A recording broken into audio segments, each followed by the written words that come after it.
G'day guys, I'm Aza Whitnall, this is Aza Wild Sport, and the Champions League is finally back. I'm sorry, that was terrible. The Champions League is back, and in style. Now, week one didn't really see too many upsets, but plenty of talking points.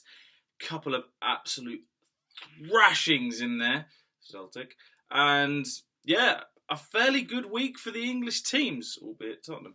So, where else to start other than Leicester City winning their first game in the Champions League? What a result it was. Now, I had a few people question me on my comments and that, saying that, do you really feel Leicester are going to be able to stand up to the teams in the Premier League, because it is taking a step up from the Premier League, which I wouldn't necessarily agree with anymore. I think that the Premier League is actually a stronger league than the group stages in the Champions League. Obviously, it depends on what group you get put into, but I generally think half of the teams in the Champions League, well, three-quarters of the teams in the Champions League, wouldn't actually do that well in the Premier League. So, yeah, I think Leicester are going to do very well in this competition. I can easily see them getting to the knockout stages. And based on their performance last night, I think I'm going to be right. Riyad Mahrez rose to the occasion. What a free kick. Obviously, they beat Club Brugge 3-0 in Bruges. Michael Brighton getting their first Champions League goal. What a moment for him. And I just think it's a moment to celebrate. It was a great performance from Leicester. Their star players turned up. They looked threatening. And I think they're going to cause some real surprises in the competition this season. I really want to see them get through to the knockout phases. And I really want to see them get drawn against one of the really big European giants, because I think they could cause them some trouble. So yeah, great start for Leicester. Congratulations.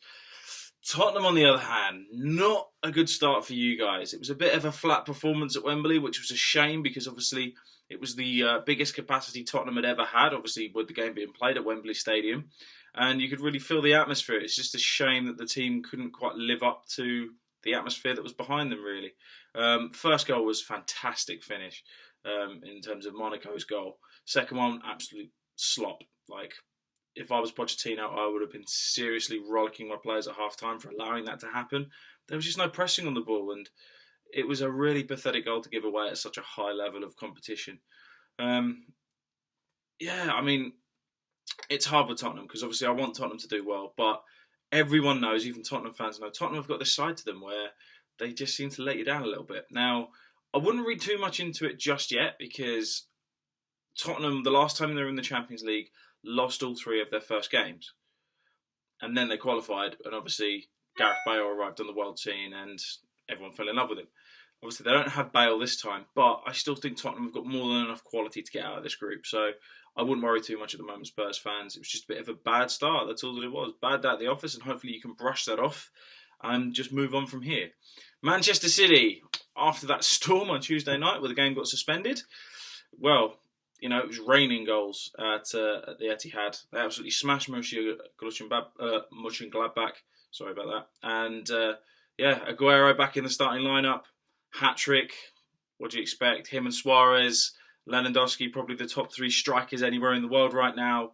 And it was a great performance. I think what's really key about this result for City is that in any of the other Champions League seasons, you guys would have drawn this game, or you would have maybe scraped it.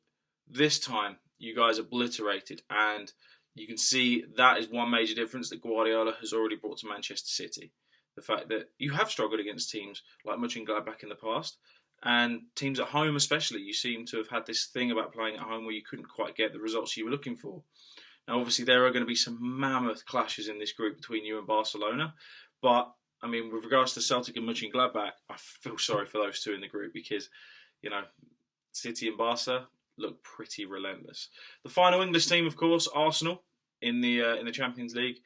Wenger just loves to cause a bit of controversy, doesn't he? Just when everything seems to be slowly falling back into place and Arsenal getting a few wins behind them, he says, yeah, we're going to take the Champions League seriously. Yeah, we think, look, we can win it. And then against PSG away in the first group, he makes some changes in the team and everyone's up in arms about it. Now, he got away with it. I really wonder where Arsene Wenger would be without Alexis Sanchez. That guy, he's your best player by a mile, in my opinion. And he steps up on all the big occasions for you. It's just a shame that the rest of the team don't necessarily. Ospina had the game of his life. He pulled off some fantastic saves. He is a good goalkeeper. Yes, he made that mistake against Olympiacos last year, but every goalkeeper has a mistake in them, even the best in the world at times. But yeah, I mean, it's a shame that Wenger just didn't really go for it and was quite happy trying to sneak a draw. So it's a shame, but I think Arsenal get out of the group. They're going to finish either first or second. But at the moment, it's just a bit meh, really, from Arsenal. I just want to see something inspirational, because at the moment you're just clawing games or scraping draws. And I want to see you guys dominate like Leicester have or Man City have in the competition. You know, for once, instead of just aiming to get to the quarterfinals or knockout stages and then, oh yeah, cool, all right, we're going to get a big team now, so we're going to get our asses handed to us, which is what's happened in previous years. I don't want to see that. I want to see Arsenal do well. So hopefully from this point on, Wenger might start to take it a bit more seriously now that he's got a point under his belt. But I mean, if he had lost it, Arsenal fans would be up in arms. So, you know, you can count yourself lucky a little bit, in my opinion. Now on to the final British team in the competition. Oh my God, Celtic got raped by Barcelona. It was, yeesh, not pretty to watch. Well, I say that, from a Celtic standpoint, it wasn't pretty to watch. From a Barcelona standpoint, wow. I mean, I know that you lost 7-0, but the goals were just at a new level. It was ridiculous. It was like a collection of the best goals ever scored in one game. Iniesta's volley, Neymar's free kick, Messi's dribbling, incredible. Suarez, oh man, it's just that club, that team are just they're insane. But at the same time, Celtic, you also played them at like the worst possible time, because they did get beaten by Alaves at the weekend. And as you can imagine, they would have wanted to have shown their fans that was just a blip and a fluke. And they did it in style. So I do feel for you guys. I mean, I'm just looking forward to City Barcelona now, because those games are going to be amazing for sure. Celtic, still reckon you guys can get to the Europa League. My prediction's not looking strong on that one. But I'm going to keep faith because, go Britain.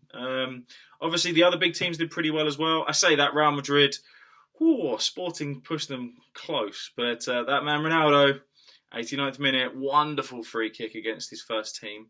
And Morata in the 4th minute of injury time, grabbing the winner there, 2-1 for Madrid against Sporting Lisbon. But Sporting pushed them close. But, Madrid are off to a win. I just can't wait to see them play Dortmund, because Dortmund look dangerous. Dortmund, for me, are a dark horse for the competition. And, I mean, that 6-0 away win proves why. They are deadly, have so many goals in them. And it looks like they're willing to punish teams.